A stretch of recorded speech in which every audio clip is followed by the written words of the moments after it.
For those who prefer Linux or are simply curious about Linux and other open source technologies, this is Category 5 Technology TV.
Welcome to episode number 268 of Category 5 Technology TV. It's Tuesday, November the 6th, 2012. Great to see you.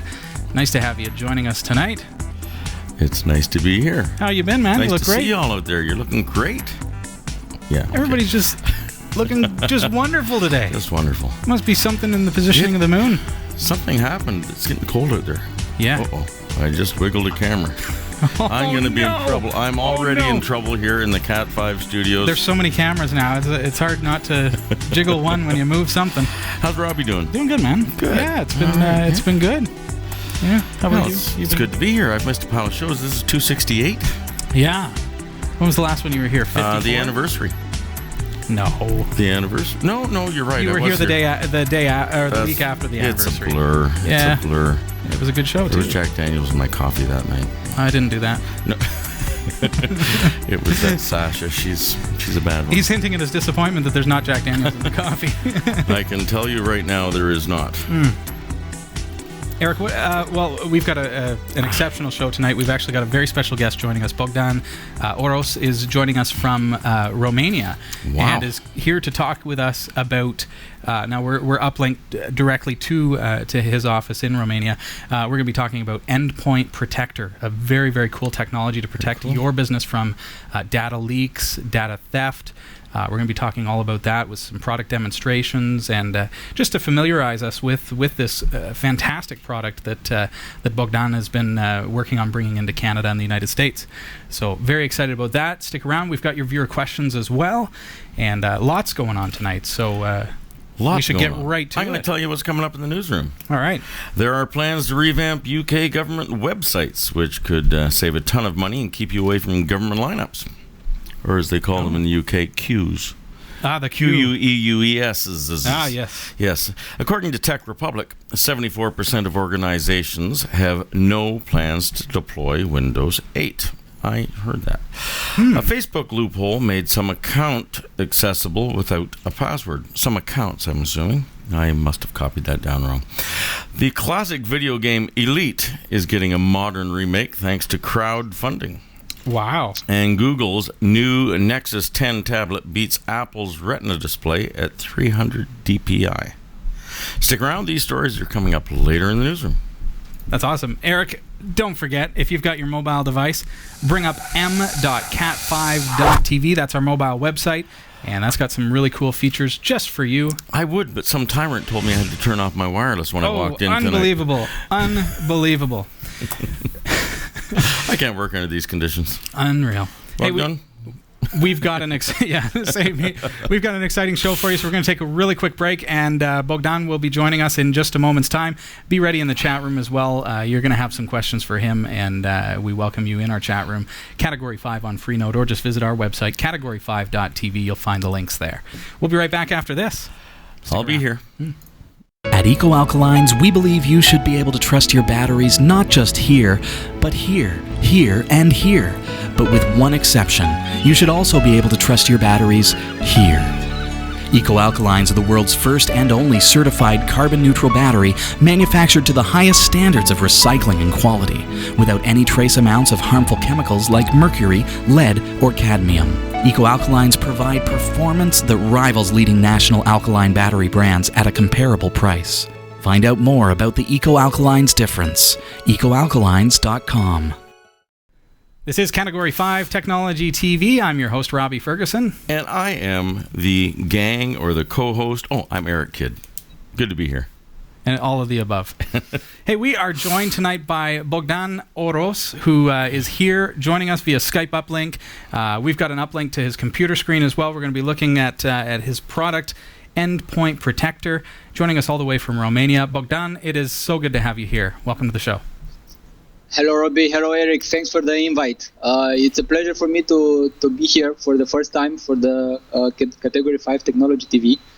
It's a very nice surprise for me, and also a very late surprise for me, to be honest. Right now in Romania, it's actually around 2 a.m. So I hope my colleagues are going to catch this demo presentation. I'm sure if they're not going to catch it right now, they're going to look at it tomorrow. I've also made some small publicity for Category 5 Technology TV. Very good. So I'm going to try to speak a little bit about Endpoint Protector. Sounds great. Sounds good. Yeah. Endpoint Protector, Okay, we understand, is something that it's a hardware or virtual appliance running on the Ubuntu platform.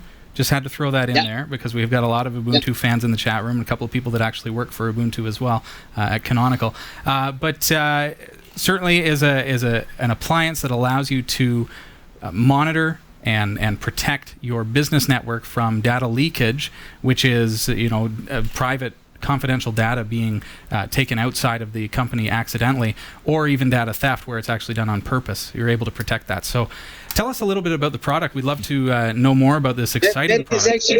That is actually very correct what you said. I hope you're not going to take my job in the next period of time. So no, I could never work until 3 a.m. There's no way. No, okay. On the other hand. So you see my screen right now, I can imagine, yes?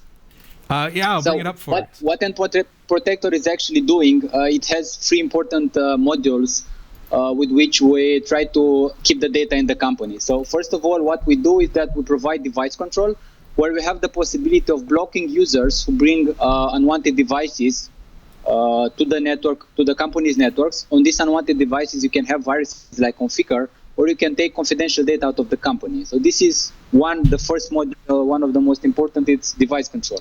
The second module, what you see also on our screen right now, it's what we call content awareness protection. This module allows the administrator of the network the possibility to stop users from sending confidential data out of the company. And we have the possibility of defining which is confidential data. I'm going to show you briefly later, a little bit later.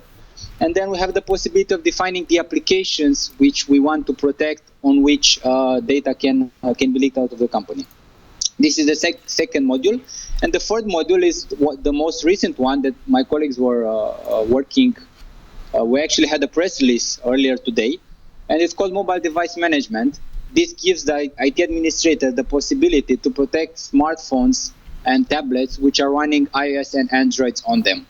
And I'm going to go more a little bit in depth about the functionality of this. So, Endpoint Protector, as Robbie was very eloquently putting earlier, it's what you see right now, it's virtual or hardware appliance, what we can deliver. This is the interface with how we connect to the server. As you can see right now, I've logged in, and here we find several information regarding the system.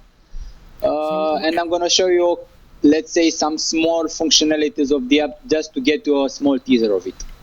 So first of all, I'm going to show you a little bit how you have the possibility of defining rights per specific computers. So for instance, let's say we have this computer which has the Endpoint Protector client installed on it, and here we have all the types of devices that that Endpoint Protector supports. And besides the very classic that you can also see, like USB devices, CDs, DVDs, card readers, floppy drives, right, digital cameras, of course, the usual iPhones, iPads. we also have the possibility of defining rights for other, let's say, not so used devices like Teensy boards and Thunderbolt. And for example, the way that we define rights for specific devices is quite simple. We selected this PC, and let's say that on this PC we don't want to allow access, for example, to CDs and DVDs. What we do right now is that we just define the policy, we save it, and then the policy is being sent to the client. And then whenever the user is going to try to take some data from on the DVDs in this case, they will not be able to do that. So if somebody went into my office and tried to burn something like client data or credit card information to a DVD, you're saying that will actually stop them from being able to do that. So what happens in that case? What happens in that case if somebody were on site and trying to copy something to a USB drive or a DVD? What happens in that case? So if something were, if for example, if you have allow if you manage to allow the USBs, then we also have the possibility of logging everything which is happening with those devices, with the USBs in particular. So for example, whenever the user is trying to copy files on the USB, if he's allowed, we have the possibility of knowing exactly what kind of files the user copied. So for example, here in this file tracing report that you can see, we see exactly what was the user's activity. So this user tried to read some file from this device. This was the file name, the file size, and the file type. Even more than that, if the user is going to copy something from the computer on the USB and he's allowed, we can also store a copy of the file and show it here in the server. So what we do is actually we make a duplicate copy of that file, which is actually being uploaded here into the server. So this is in the case that... Sorry, in that case then, an administrator or somebody, let's say I am running a company and am concerned about people taking, let's say staff taking private information about our clients or something like that. So I'll actually be able to see what it is that they're putting into documents and things like that as they transfer files onto USB drives. Exactly. This is exactly what you can do. And another thing that you can do is that if, for example, you have very strict and very confidential information, you might be an insurance company, you might be a bank, you might be handling a lot of very private data from the users. We also have the possibility of, let's say, defining that confidential data.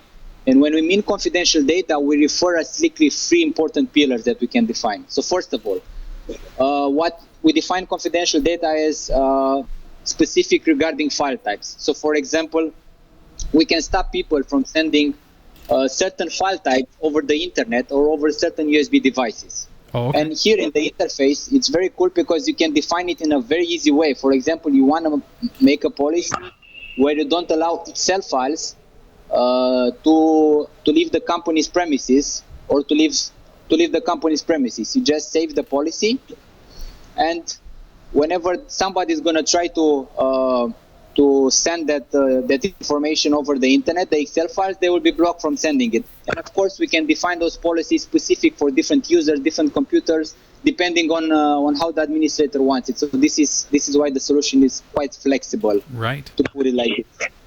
Another important thing after the file type is what we call a predefined content filter.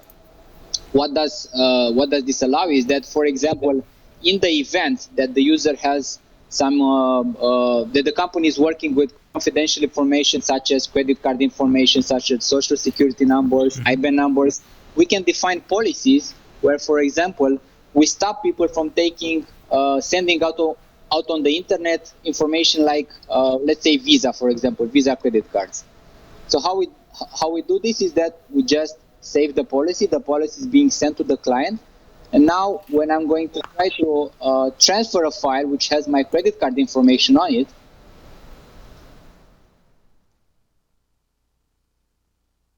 pay attention, folks. He's about to give us all his credit card info.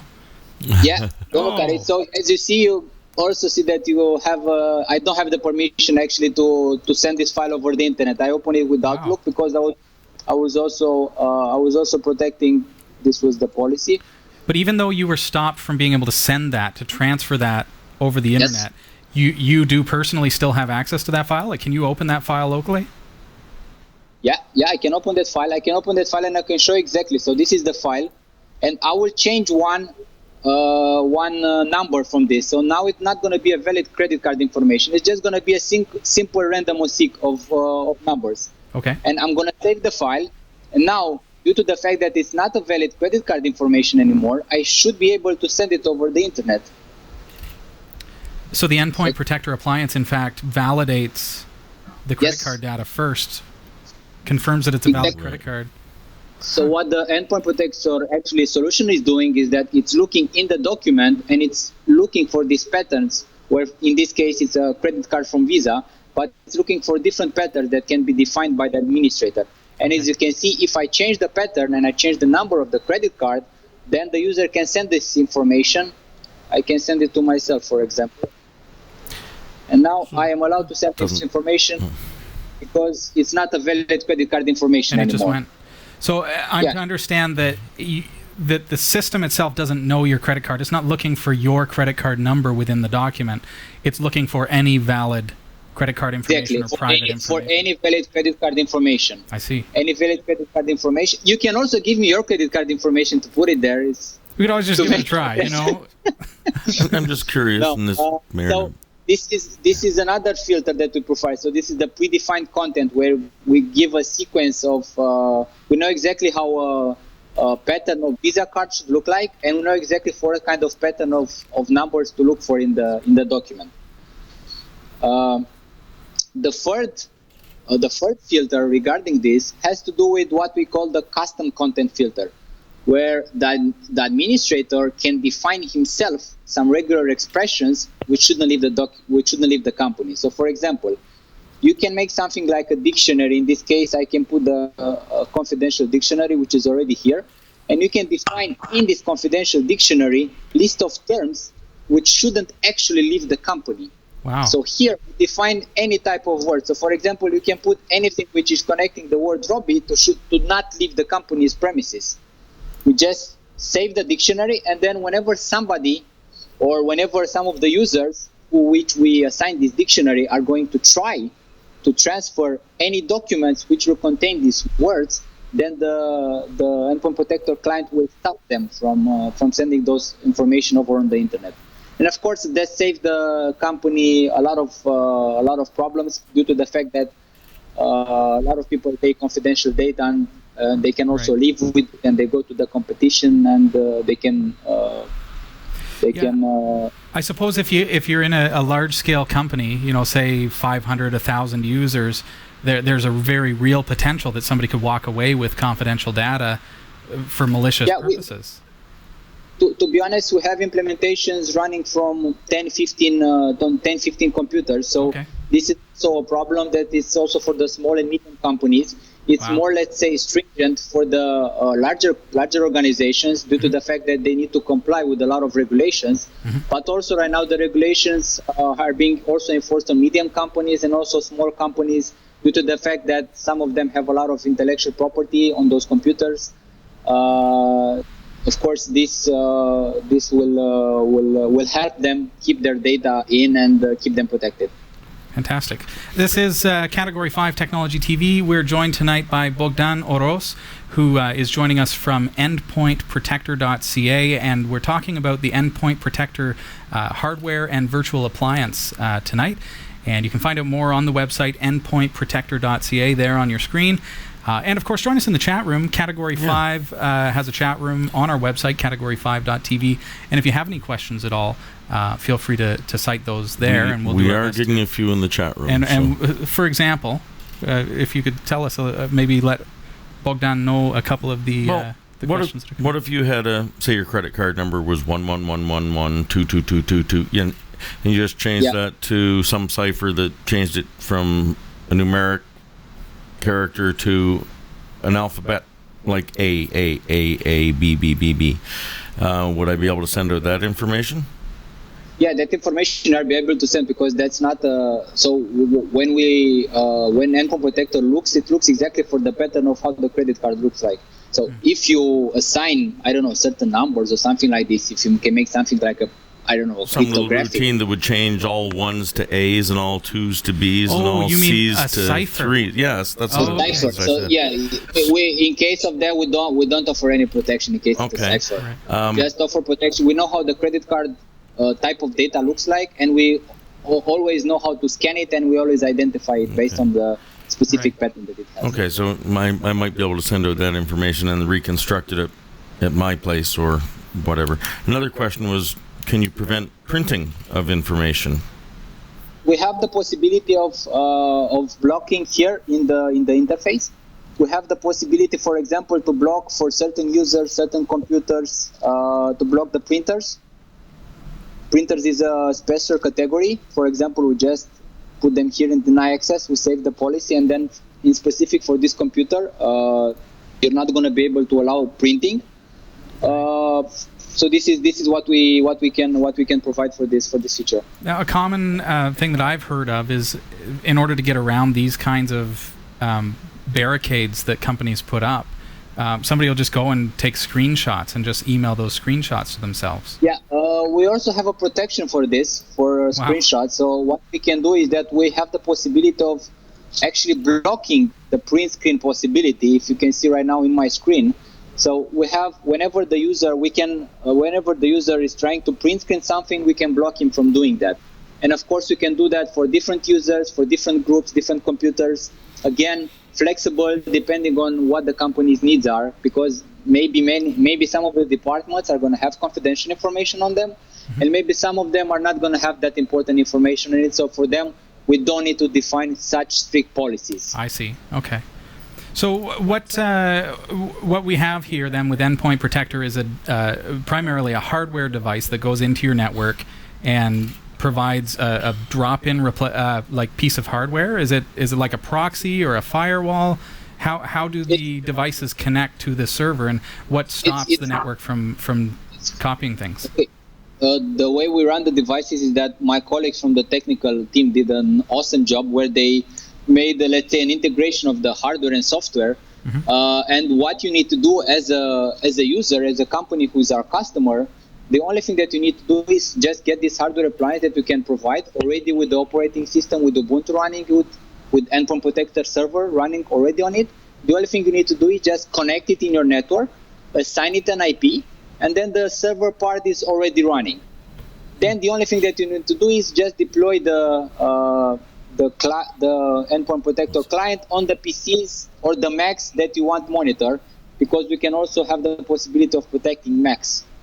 Okay. We are actually the only company in the world who have the possibility of protecting PCs, Mac, Windows, and Linux operating system. Oh, okay. Now that was going to be one of my questions, because we run a lot of Linux on our networks, obviously, so I can install the client on my Linux systems as well. So really all-round solution. So what happens with mobile devices? Because these days, I can email stuff or copy things to my mobile device, and that can either get lost or stolen, or I can just use that for malicious purpose if I was that kind of a user. So what happens in that case now? So we also thought of this possibility, and since we got a lot of feedback from the market regarding the fact that they wanted, let's say, more advanced mobile device management products. And what we do right now is that we are today actually we launched the first official version of the mobile device management. It's been in beta for the last couple of months, and today is actually the official release. Fantastic. And what we offer for this is that, first of all, as I said in the beginning, we have the possibility of protecting smartphones and tablets which are running iOS and Androids on them. And when I say protect, I mean, first of all, here we see a list of, let's say, a couple of smartphones. You have an HTC Wildfire, an iPhone, and iPad, and there you have the list of all the devices which are connected actually to this server. And first of all, I just selected this HTC device. So for this, first of all, for any type of device, first of all, we provide location, which comes quite in handy, because at any point in time, the IT administrators will know where the phones or where the tablets are in case they're lost. That's fantastic. Second of all, we give a lot of information regarding the phones or the tablet in this case, regarding operating system running on it, the Wi-Fi MAC, and you were saying earlier, if the user is losing the phone, Yeah. for example, we have actually two possibilities. We have the possibility of locking, which means that we can send the administrator just locks the phone just from here, from the interface, and he can just send, when he pushes the lock button, then the phone is immediately locked. The signal is sent over the air, and or we can wipe the data. This is in the case where the user actually is sure that he's not going to find the phone. If he's not going to find the phone or the tablet, for sure he has some information, confidential information on it, and in case somebody finds it, that could be a significant data breach for the company. Absolutely, so due to this fact, we have the possibility of wiping automatically the data either from the phone or from the SD card. So we can do this actually quite different. We can do the wiping from the device, or we can do the wiping from the SD card. Wow, that sounds fantastic. Yeah, we got some customers who are very excited right now about these features that we provide. For the Android, we also provide, for example, possibility something like for you to, at any point in time, to know what are the apps which are installed on it, and you have also the possibility of actually uninstalling the apps. So if the user is going to have if the user has a company phone and he has some apps which shouldn't be on that company phone, then we have the possibility of uninstalling the apps just from this web interface of Endpoint Protector. Okay. Now, are there policies? Let's say I have my personal phone that I've brought in from home. Would I be able to have a different policy because it's a personal phone versus if it's an office phone that I shouldn't be installing apps on? Yes, we actually have a possibility of providing, because in the phones, we have the possibility. In device settings, you have the possibility of saying exactly if it's personal phone, company unknown, and then you can have the possibility of defining specific policies. For example, you can define specific policies for iOS phones, or you can define specific policies for Android devices, or you can define specific policies, as you mentioned, set for personal phones or company phones. Well, the product Endpoint Protector looks extremely robust. I mean, everything that I can throw at you, it just seems like you've already thought of it, which is fantastic. I mean, especially with a security product, it's not always easy for companies to really hit every nail on the head. So, we try to make the best as possible from what Apple and Google gave us with the iOS and with the Android. Yeah. And also, for example, for iPhone, these days my colleagues were actually showing me today some really awesome features where, for example, you can also block a lot of apps, installed apps. Yeah.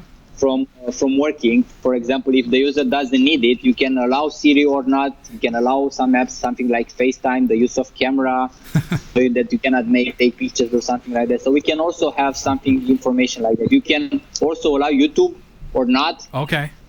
So every user on your network is saying, why is Angry Birds not working? Yeah. Some of them actually, because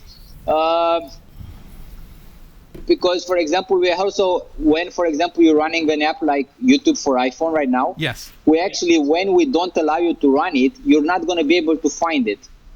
So what's going to happen is that you don't run it, you're not going to actually see it at all. Okay. Well, that's smart. Okay. Well, that's and fantastic. then when you go home, do you get your access back on your personal phone? Yeah, what happens if what happens once we leave the premises? What happens? Well, it depends what kind of policies you have defined here. So it's all policy driven. It's policy driven. Depends on what kind of policy. Usually the policy sticks, but I know that my colleagues were also speaking of something in development that, for example, we're going to define policies from, let's say, 9 to 6, something like policies from 9 to 6, and after that you're going to have other policies. Interesting. Oh, that's really, really neat. Very cool. We're speaking with Bodgan Oros from endpointprotector.ca. Do check out that website. There's a lot of information there just to let you know what Endpoint Protector is all about. Make sure down at the bottom of the page you like them on Facebook. You can tweet about them. You can +1 them on Google+. Make sure you go about that and send in your questions as well. And, of course, join the chat room. And Bodgan is there with us, joining us from Romania tonight, and is there to answer your questions for the duration of the show. And we love to receive your questions as well here at the show. Thank you, Bodgan, for being a part of the show tonight. Very, very excited about this product. I think we're living in an interesting time where security is becoming more than just an antivirus, more than just anti-malware. It's now an endpoint protector solution is the ideal solution as a supplement to those things, because all those things are important. But now we're seeing a whole new dimension of, okay, well, now that we've got a whole bunch of tablet computers or tablets in our office, how do we protect those? How do we keep people from taking them home, leaving it in the buggy when they go grocery shopping, and then all of a sudden somebody's got access to all of our company data? A lot of them also have, like a remote connection to internal computers and things. I don't know about you, but I certainly have, like remote desktop applications so that I can access my computers when I'm on the road from my tablet. Yeah, it's handy, but what happens in a business environment if you don't have any control over that? So I think that's where Endpoint Protector certainly comes in. Thank you very much for joining us tonight. Thanks for having me. Thanks for having me, Robbie and Eric, and we'll keep in touch. And I'm also going to be here to answer to your viewers' questions. Okay. Fantastic. Thanks, Bodgan. Nice to see you. Thank you. This is Category 5 Technology TV. Thank you for joining us. Our website is www.category5.tv, and we'd love to see you joining us in the chat room tonight. Bodgan is there and willing to answer your questions for you, and we're there certainly to answer your tech questions as well. We're here. What a cool product. Wow, what do you guys think? Let us know in the chat room, Category 5 on Freenode. And, of course, you can get in your questions for a little bit later on in the show live at category5.tv, or post one to our attention in the chat room there as well. That would be fantastic. Fantastic. Fabulous. Well, what do you think? Is it time for news? I think it is. I think it's time for news. Well, here are the... I'm jumping right in. Yeah, you go for it, buddy. You can interrupt me all you like. I'm plowing right through. Here are the top stories from the Category 5.tv newsroom. Plans to reduce the need for face-to-face government services by improving confusing online offerings in the UK have been announced.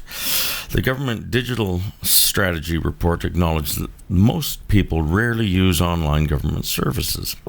Services which handle more than 100,000 transactions per year are to be completely overhauled. The government expects changes to save up to £1.8 billion, perhaps. Yeah, that's what that looks like. Okay, £1.8 billion. A little by the year 2015, folks. That little squiggly thing before the dollar. Oh no, the pound thing was no problem. It's the BN on the. That is not a standard billion sign. No, you were expecting a whole bunch of zeros. Exactly, or to the power of. Oh, okay. Yeah. We're moving on to the next story now, kids. It's a lot of money they're going to save. Pounds of it. Tech Republic's Windows 8 business intention study reveals that 74% of businesses have no plans to deploy Windows 8, and the new touch-centric user interface is a driving factor in the decision. Microsoft Windows chief Steven Sinofsky has described Windows 8 as a generational change, the likes of which hasn't been made since Windows 95. With Windows 8, Microsoft hopes to move its flagship OS beyond the PC into the fast-growing tablet market. But according to Tech Republic Pro and ZDNet, or ZDNet if you're in south of the border, research, Microsoft hasn't convinced many IT decision makers that Windows 8 is an essential OS upgrade. Time will tell how people adapt to the new Windows, but the general consensus is don't upgrade unless it's absolutely necessary, which it isn't. Facebook has moved quickly to shut down a loophole which made some accounts accessible without a password. The bug was exposed in a message posted to the Hacker News website. The message contained a search string that, when used on Google, returned a list of links to 1.32 million Facebook accounts. In some cases, clicking on a link logged into that account without the need for a password.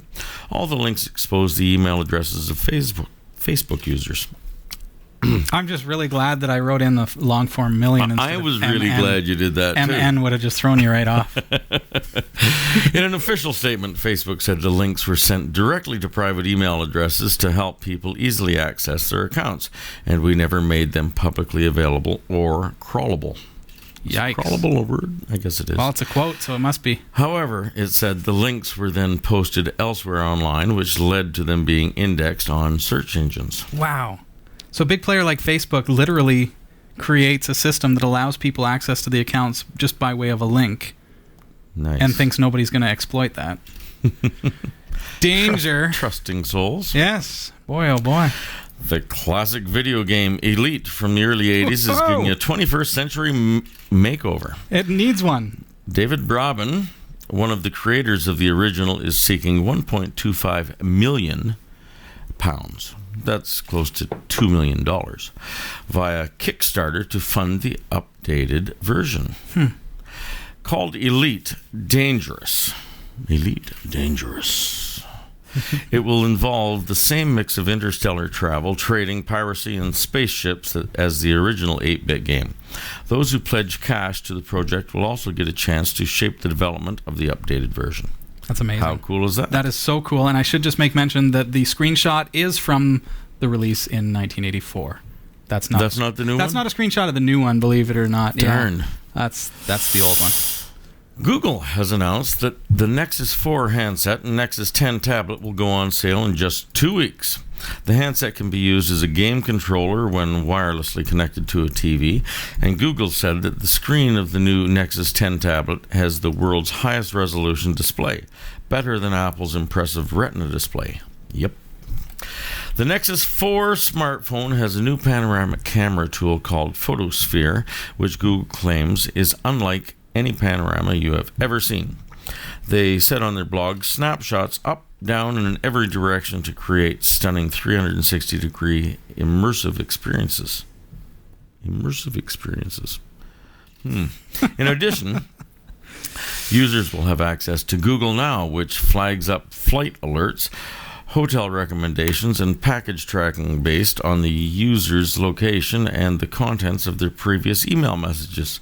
And, are you ready for this? Nexus 10 will be able to manage multiple profiles, meaning that the tablet can be shared between more than one person. It's almost 2013, so we'll say it's about time. No word on how scared Apple is, but we hear they've fired some of their key staff, so keep watching the news. Yeah, I think the guy who was involved in the Maps debacle is gone now. Oh, is that what happened? Yeah. Ooh-wee. Get the full stories at the category5.tv/newsroom. The Category 5 TV newsroom is researched by Roy W. Nash with contributions by our community of viewers. If you have a news story you think is worthy of on-air mention, email newsroom@category5.tv. For the Category 5.tv newsroom, I'm Eric Kidd. Thanks, Eric. Hey, you're welcome, Robbie. Now that the news is over, Okay, can I you was just surrender trying to get some of the desk space here? You ought to have Thanksgiving dinner with me. It's great. I'm switching sides of the desk with this guy. Did I mention that Category 5 is a member of the Tech Podcast Network? If it's tech, it's here. I just thought I'd tell you that. And the International Association of Internet Broadcasters. Remember that, too. Hey, Robbie. It's important stuff. Hey, and also, just want to give a quick shout out and kudos to Cordery Electric, the official electrical company of Category 5 TV. Find out more about them, corderyelectric.com. And we will give you a year. Sorry, almost said a year. But a month is still fantastic. I'm going to give you a month of free Netflix at cat5.tv/Netflix. Go sign up today. You can cancel at any time, but you will not want to, especially when you see that the bill is only $8 a month thereafter. It is fantastic. Love me some Netflix. cat5.tv/Netflix. Check it out. There you go. It's easy. Eric. I even worked it out once. Yeah? Oh, I love it. I love it. What's in the bag, Well, Robbie? I got some post. Let's see what we got here. I see a postcard. Ooh. Hey. This, folks, is Bulgaria. Whoa. That's what it says. It looks kind of like a bowl from here. Want to give that a read? Yeah, sure. It's got print on it. Oh, yeah. That's some pretty tiny typing there. And it's written in Bulgarian. Oh, Bulgaria is world famous for its long centuries of folklore traditions in the field of the musical and dance arts. The voices of Bulgarian performers of folk songs are cosmic and mystical. The magic of their performance is completed with the incredible splendor of traditional clothing. And this is, hello, I am Mihail. Thanks for help last time, and keep making this great show. Keep making the great show. Hey, Yeah. cheers. Yeah, I remember. Did you find them on the map? Let's see here. Okay. It's going to be tough for me. Do you know where I'm going? Am I going east? I'd go up. That's up, north. and then, okay, yeah. Okay, and then head a little more east. Down, just a little more east. No, right in the middle of your map. I see him. Okay. There he is. There we go. And, Welcome to the show. And Sophia? Well, somewhere around there. I mean, spread the word about Category 5. I see that we've got, maybe a couple of viewers in Sofia or that area. What can also happen with some countries is that because it's all based on IP address, right? So if the internet node is all centralized, you could have 100 people and they're all connected to the same node, so it only shows up as one pin on our system. But that's fantastic. Thank you very much for sending that in. Love receiving these.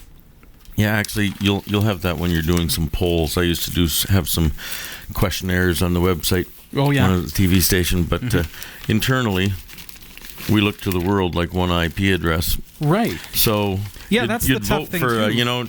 Do you think Dave Keon's going to make a comeback with the Maple Leafs? And if you said yes, you got the only vote in that whole building. And you could be in a business of 1,000 people and they're all doing the same thing.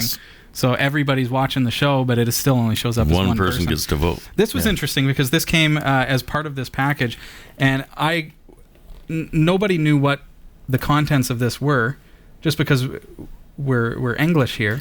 So that's interesting. So the postal worker at Canada Post actually requested that I open it right there on the spot. That's why it was pre-torn, because they were curious. They were saying, "Well, what is this?"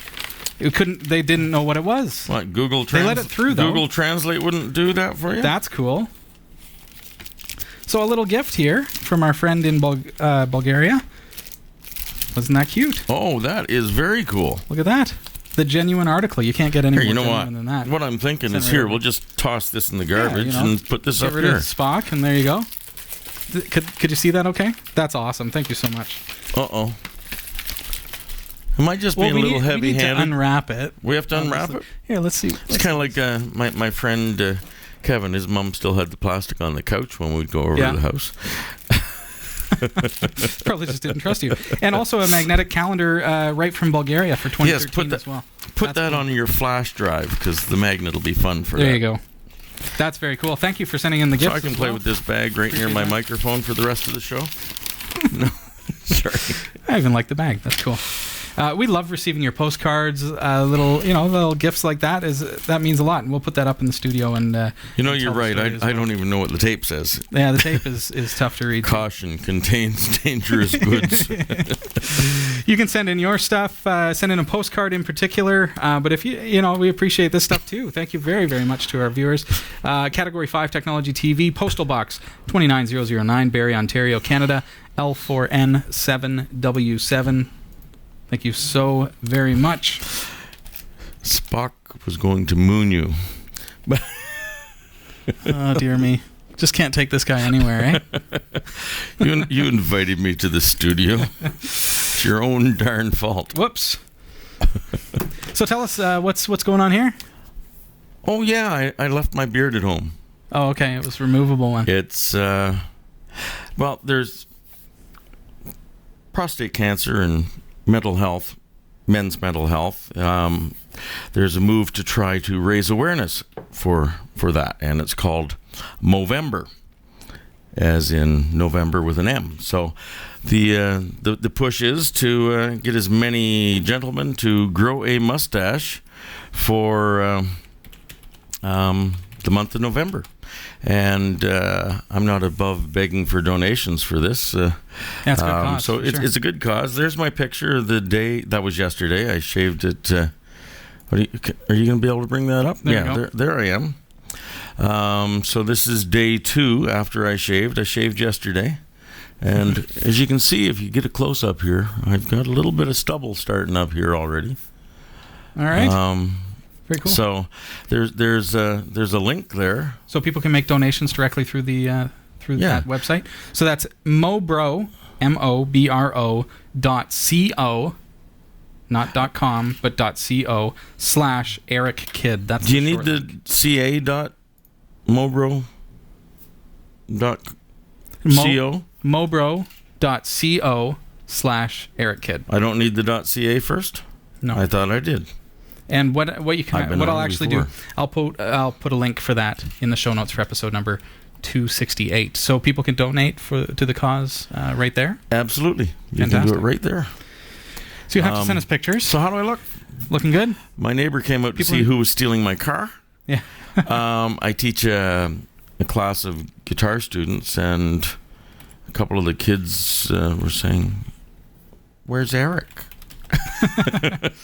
Some people in the chat room earlier were saying that it's easily taken 10 years off you.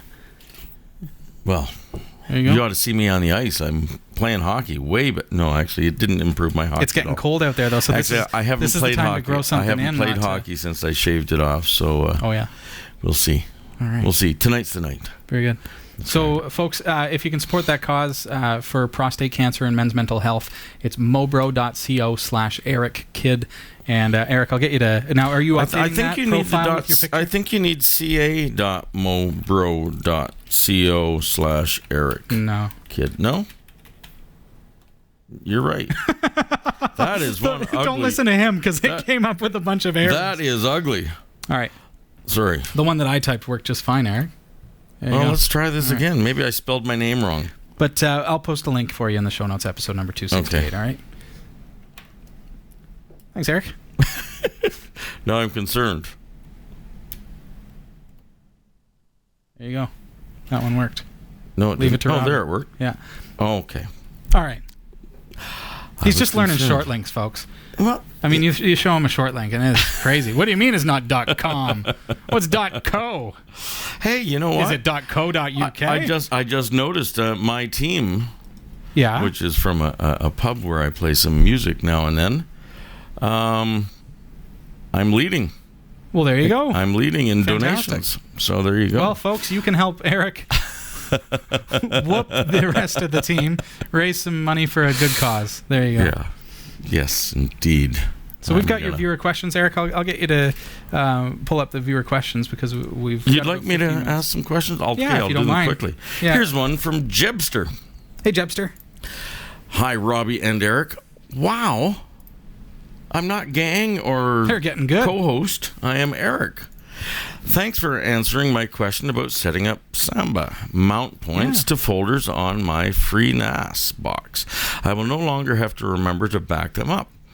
I've watched the show since season 2, and it has really helped me get my head wrapped around the terminal. Thank you. The meaning of shiny, it means good from the TV show Firefly. Brown coats rule. Yes. Love that show, but it's been a while. I remember they had a lot of words that they had made up. Very cool. Okay, let's move on to our next question. This looks like it's from Thanks for the update, Toby 33. Glad that helped. Hey, Toby. And Toby 33. We're going to learn leet tonight, folks, and 3 actually equals E. So if it says TOB33, it's Toby. You know my best one of getting something like that messed up? I was working in a music store, and somebody had written down that they wanted ZZ Top Eliminator, the music book. Yeah. And I said, can I get ZZ Top? No, yeah. Working there. Yeah. Wow. ZZ Top. I didn't know. Oh, no, I thought it was 33 top Eliminator hits is what I thought. I don't know what it was, but I messed up. I could not believe I messed up ZZ Top. Wow. Anyway. And that's why you always correct me, because of that moment in your life. Toby. Yes, it was traumatic. Yeah. I'm still traumatized. Hey, Robbie and Eric. That's 2 for 2. Fantastic. Hey, Toby. I have a trick question for you. Can you guess what desktop environment I'm using? Is it GNOME or Unity? Oh, okay. Thanks for narrowing it down. That looked like an evil laugh, so I gave it a little inflection literally. there. Really awesome show. And if it's not Eric Kidd on the show this week, my apologies. Oh. Wait. Okay, I've got a screenshot here. This is what he's talking about. What the heck? There you go. That's awesome. I would guess Unity myself. It's got the Ubuntu logo and everything. It's GNOME. Wait. Nope, something just set me off here. What is this? How can I get rid of that thing up there? Look at that. This is Zorin OS. Ah. Okay. Explain further, Toby. It's GNOME Sob 3. LOL. GNOME 3. Don't know if you know this. If you did, sorry. You can do this in Mate LXDE session fallback, Fluxbox, OpenBox, and XFCE. And I'm assuming the colon in the right parentheses is a smiley. The command is Unity 2D shell, and if run in terminal, you can just close it down when you're done using it, and the HUD, HUD, works on some D/E. Desktop environment. Okay, yeah. Thank you. Shame 2D is gone in 12.10.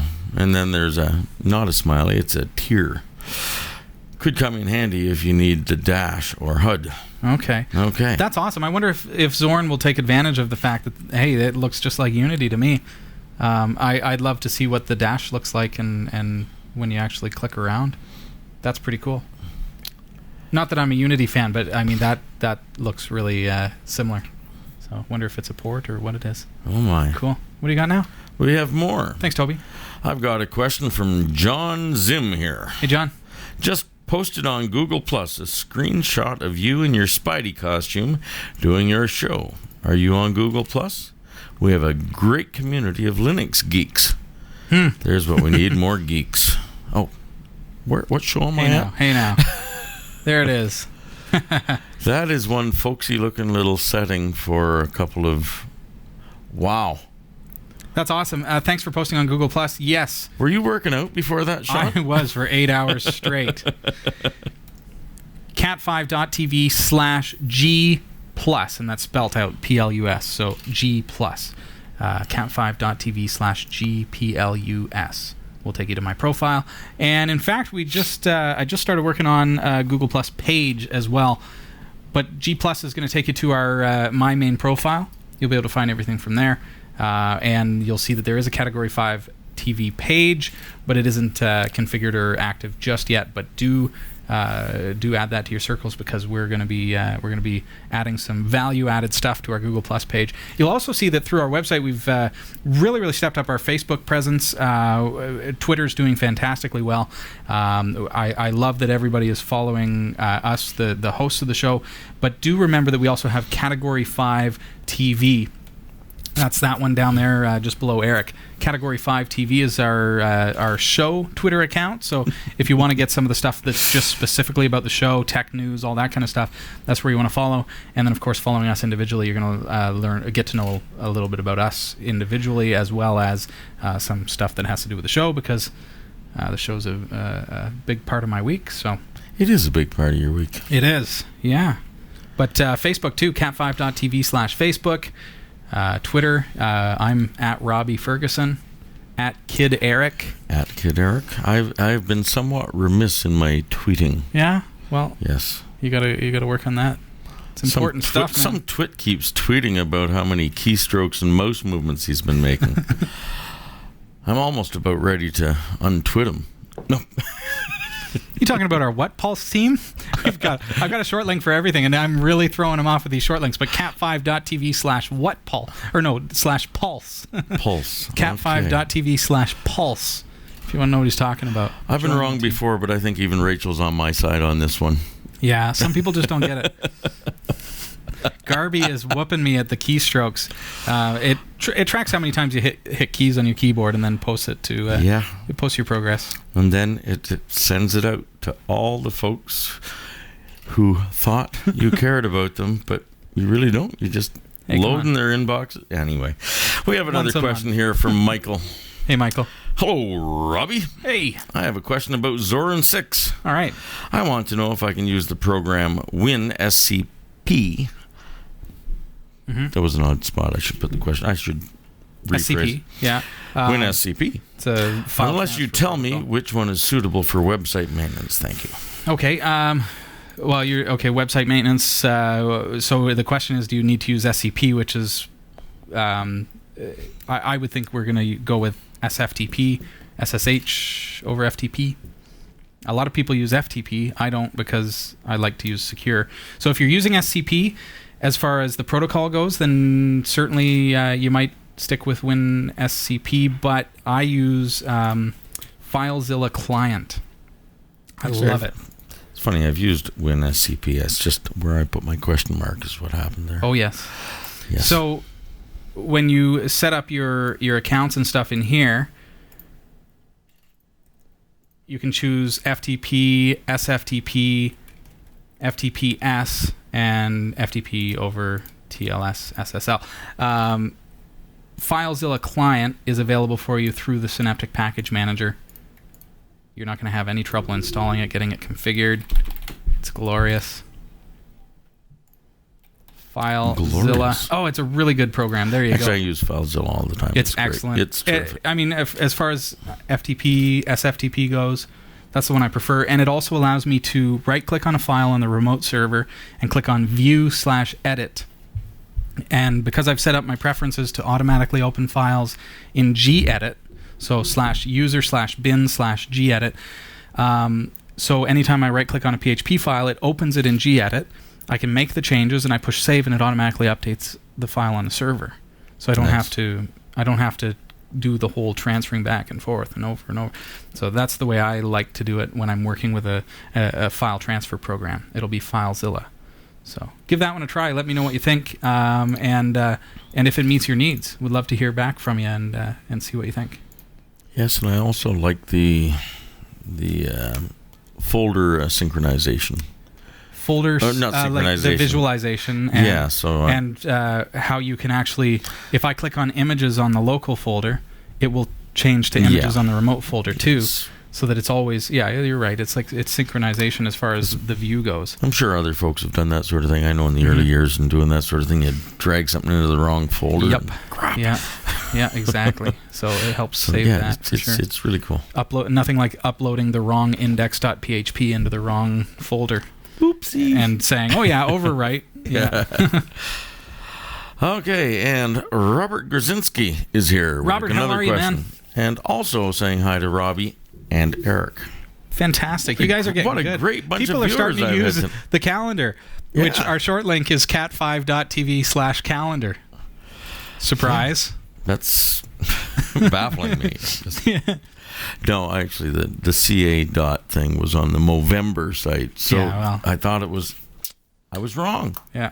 Do you want me to get a shirt that says I was wrong and Robbie was right? I actually have already got it made for you. Okay, Robert says, thanks for the info about the server from last episode. That was number 267. Your suggestion made sense. Just another quick question regarding backups. All right. I want to be able to back up my NAS to an eternal, I'm thinking external, an eternal hard drive. Actually, Look at this backup drive. If we had an eternal hard drive, we wouldn't need backup. They never crash. Why would you ever need a backup if it's eternal? Sorry, thank you for that, Robert. That was fun. We're going to stop right there. X. Backup is NAS to an external hard drive. Can you suggest a program that I can use that has a GUI and which can span over 2 drives? Okay. I think it was RDiff that you mentioned to use in last week's show, which is command line. The NAS I have is 5.4 terabytes, but about 2 terabytes full. I have backed this up to an external 3 terabyte hard drive by copying the files across, which I realize isn't the ideal way to do it. I have looked at a few programs under Linux, but could not find anything that would recognize the NAS, which is set up as an NTFS drive and accessed through Samba on my Zorin OS system. And that was from Robert Gazinski in Melbourne, Australia. Robert, Good day, mate. It's tough to manually do your backups like that because what happens if you miss a file? Or certainly make sure you do that Control-H thing so that you're viewing the hidden files too, because sometimes you'll copy stuff over, not realizing that you're not getting the hidden files. Very, very important. I would look at, now I love rsync, rdiff. If you want to stay away from the terminal, get into Synaptic Package Manager, into your package manager, whatever it is that you're using, apt-get if you want to hit the terminal. Look for something called back in time, and just spell it out. Do a search in Synaptic Package Manager. That's going to give you an rsync/diff backup manager that is going to save a lot of space because it keeps the changes from one full backup. So like rdiff, it's going to do one big backup, and then it's only going to save the changes on a bit-for-bit level from there on. So your backups are not going to grow exponentially, because if you change a document file, you don't need to back up the whole document file. Back in time, we'll use diff to just save the changes. All right, and then you can revert back just using back in time on that external drive, and that's fantastic. So get into Synaptic. Grab back in time, give it a go. Let us know what you think, Robert, and thank you very much for the question. We're all out of time, Eric. That's it. Thanks for being here, buddy. I'm sticking around. Thank you. Don't forget to go and support the cause at... Category5.tv. Check out the show notes for episode number 268. That is going on until the end of November. Well, apparently right till December 1st, I think. Yes. December 1st. Yep. So there you go. Yeah. So Yep. check it out. Episode number 268 in the show notes. You'll see I'll send you a picture update. Perfect. Yeah, please do. All right, folks, have a great week. I'll talk to you next Tuesday night. Nice to see you, Eric. Great to see you at home, and we'll talk to you next week. You kids are looking great out there. Keep it up. Take care, everybody. Next week.